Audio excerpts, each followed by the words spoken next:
नमस्कार, आप सभी का स्वागत है बाबाजी स्टडी समान अध्ययन के सेकंड सेट में। बाबाजी स्टडी जीएस क्लास में हम लोग 5000 प्लस क्वेश्चंस करेंगे, जिसे हम लोग डेली शाम को 4 बजे एक एक सेट करके आगे बढ़ते रहेंगे। आज के समान अध्ययन के सेकंड सेट में हम लोग इतिहास से महत्वपूर्ण क्वेश्चंस देखेंगे। इतिहास में हम लोग मध्यकालीन भारत से तुगलक वंश करेंगे। सेकंड चैप्टर, फर्स्ट चैप्टर हमने खिलजी वंश करा था। फर्स्ट चैप्टर हमको गुलाम वंश करना था, जिसकी पीडीएफ हमारे पास कंप्लीट नहीं थी। तुगलक वंश के बाद गुलाम वंश करेंगे, तीसरा चैप्टर। अगर आपको इस सेकंड सेट तुगलक वंश की पीडीएफ चाहिए, उसके लिए बाबाजी स्टडी टेलीग्राम चैनल पर जाए, जिसका लिंक डिस्क्रिप्शन में दिया गया है। ये करते हैं आज की सेट का पहला क्वेश्चन। पहला क्वेश्चन है, मोहम्मद बिन तुगलक किसमें कुशल था?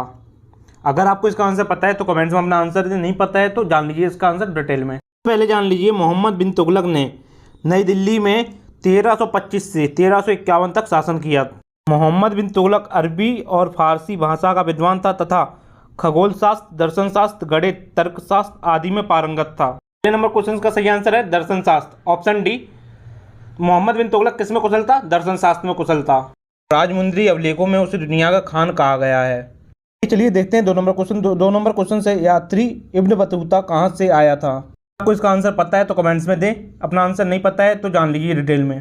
इब्न बतूता अफ्रीका के मोरक्को से दिल्ली सुल्तान मोहम्मद बिन तुगलक के शासन में 1333 में भारत आया था और दिल्ली सुल्तान मोहम्मद बिन तुगलक ने उसका स्वागत किया एवं उसे दिल्ली का प्रधान काजी नियुक्त किया। बतूता 1342 में वह सुल्तान के राजदूत के रूप में चीन गया। उसके द्वारा लिखित पुस्तक रहेला में मोहम्मद बिन तुगलक की शासन व्यवस्था का वर्णन किया गया है। इतनी डिटेल बताने के बाद अब आप बताइए कमेंट्स में, यात्री इब्न बतूता कहाँ से आया था? तो इसका सही आंसर है ऑप्शन ए, मोरक्को से। चलिए करते हैं 3 नंबर क्वेश्चन। 3 नंबर क्वेश्चन है, इब्न बतूता किसके शासनकाल में भारत आया था? अगर आपको इसका आंसर पता है तो अपना आंसर कमेंट्स में दें, नहीं पता है तो जान लीजिए डिटेल में। क्वेश्चन करने के बाद ये तो आपको पता ही होगा, इब्न बतूता अफ्रीका के मोरक्को का निवासी था।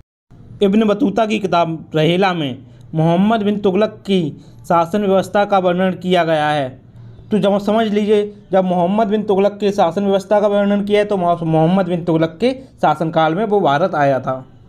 तो हमारा सही आंसर है ऑप्शन सी, मोहम्मद बिन तुगलक। के साथ ही साथ ये भी जान लीजिए, इब्न बतूता 1333 में मोहम्मद बिन तुगलक के शासनकाल में भारत आया था।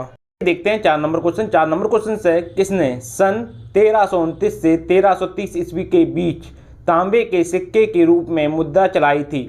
अगर आपको इसका आंसर पता है तो कमेंट्स में जरूर दें अपना आंसर, नहीं पता है तो जान लीजिए आंसर।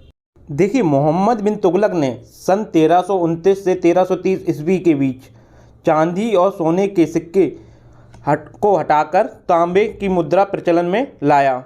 4 नंबर क्वेश्चन का आंसर होगा ऑप्शन सी, मोहम्मद बिन तुगलक। फिर लोगों ने अपने घरों में ही टकसाल बनाकर मुद्रा का निर्माण करना शुरू कर दिया, जिससे यह नीति असफल रही। इसकी प्रेरणा सुल्तान मोहम्मद बिन तुगलक ने चीन के शासक कुबलाई खां से ली थी। आइए देखते हैं 5 नंबर क्वेश्चन। 5 नंबर क्वेश्चन से, मोहम्मद बिन तुगलक एक असफल शासक था। अगर आपको इसका आंसर पता है तो अपना आंसर कमेंट्स में दें, नहीं पता है तो जानिए डिटेल में। देखिए, मोहम्मद बिन तुगलक को इतिहासकारों ने विरोधियों का मिश्रण कहा है, क्योंकि उसकी ज़्यादातर नीतियाँ असफल रही हैं। वह अपनी नीतियाँ सिद्धांत पर आधारित बनाता था, लेकिन उसमें व्यवहारिकता की कमी होती थी, इसीलिए असफल शासक रहा मोहम्मद बिन तुगलक। तो हमारे 5 नंबर क्वेश्चन का आंसर क्या होगा? मोहम्मद बिन तुगलक एक असफल शासक था, वह व्यावहारिक व्यक्ति नहीं था। तो हमारा आंसर है ऑप्शन बी, वह व्यावहारिक व्यक्ति नहीं था। आइए देखिए 6 नंबर क्वेश्चन देखते हैं। निम्न में से किस दिल्ली सुल्तान को इतिहासकारों ने विरोधी का मिश्रण बताया था?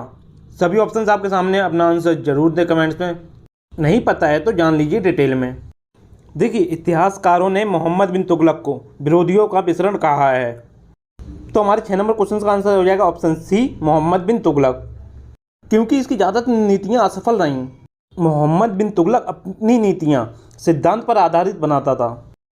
मोहम्मद बिन तुगलक ज्ञानी तो था, लेकिन वर्तमान की स्थिति को देखकर वह भविष्य की नीतियाँ ज़्यादा और जल्द बनाता था, जैसे कि राजधानी परिवर्तन, दिल्ली से देवगिरी, दौलताबाद, दोआब में कर वृद्धि, सांकेतिक मुद्रा का प्रचलन, कराची व खुरासान अभियान।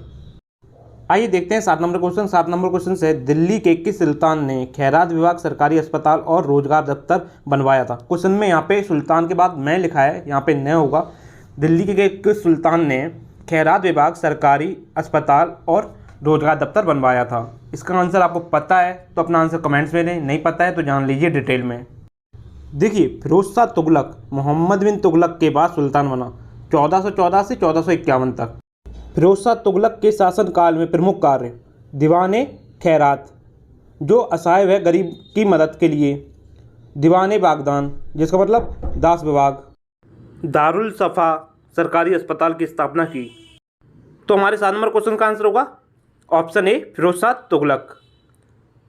आइए देखते हैं 8 नंबर क्वेश्चन। 8 नंबर क्वेश्चन है मोहम्मद बिन तुगलक ने अपनी राजधानी कहाँ हस्तांतरित की थी। अगर आपको इसका आंसर पता है तो अपना आंसर कमेंट्स में जरूर दें, नहीं पता है तो जान लीजिए डिटेल में। 8 नंबर क्वेश्चन का आंसर है ऑप्शन बी, दिल्ली से देवगिरी। इसके बारे में डिटेल में हम 9वें क्वेश्चन में जानेंगे, क्योंकि 8वां और 9वां क्वेश्चन एक ही जैसा है।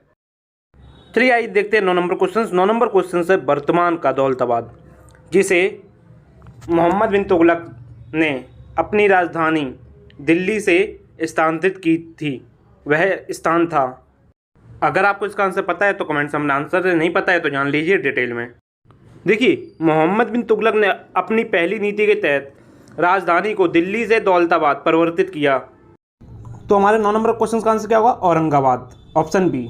मोहम्मद बिन तुगलक का यह प्रयास पूरी तरह असफल रहा, पुनः अपनी राजधानी फिर दिल्ली वापस लेकर आया। इसकी बहुत सारी नीतियाँ असफल नहीं, क्योंकि वह व्यवहारिक कम सैद्धांतिक ज़्यादा थीं। चलिए आइए देखते हैं 10 नंबर क्वेश्चन। 10 नंबर क्वेश्चन से दिल्ली का सुल्तान जिसने ब्राह्मणों पर जजिया कर लगाया था। अगर इसका आंसर आपको पता है तो अपना आंसर कमेंट्स में दें, नहीं पता है तो जान लीजिए डिटेल में। देखिए, जजिया गैर मुसलमानों पर लगाया गया एक धार्मिक कर था, जिसे सबसे पहले कुतुबुद्दीन ऐबक ने शुरू किया।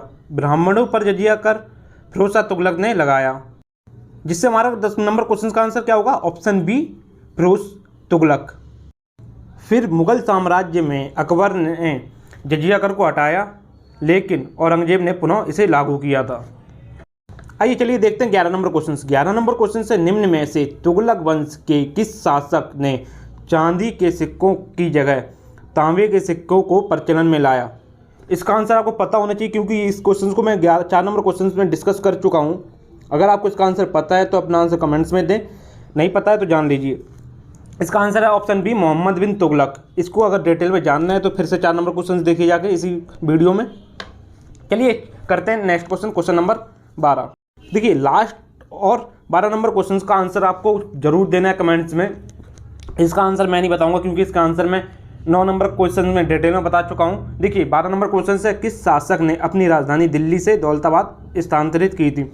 सभी ऑप्शंस आपके सामने, अपना आंसर जरूर दें कमेंट्स में, ठीक है। ये क्वेश्चंस आपके लिए है, ठीक है ना। और जो लोग पहली बार बाबा जी स्टडी पाए वो चैनल को सब्सक्राइब करने के साथ साथ बेल आइकन पर क्लिक जरूर कर लें। और क्लास अच्छी लगी तो लाइक करें, शेयर करें और सब्सक्राइब करें। चलिए मिलते हैं नेक्स्ट क्लास में।